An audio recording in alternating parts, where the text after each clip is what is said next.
Hey guys, how to set up boards in Trello.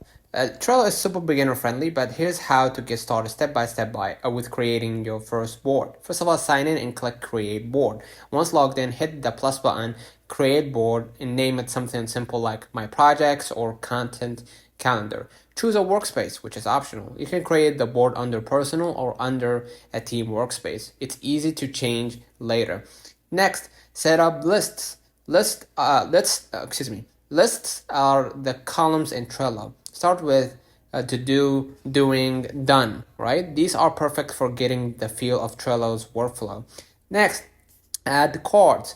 Inside each list, click add card. The cards represent tasks or notes. You can add due date, assign members, for example, upload attachments, and add checklists. Lastly, use labels and power-ups. Labels help organize by color. Power-ups like Calendar View or Google Drive let you expand functionality. Start with the free ones, right? Trello saves everything automatically. Drag and drop cards between lists and to show progress. That's it. You're up and running. So don't forget to like and subscribe. See you.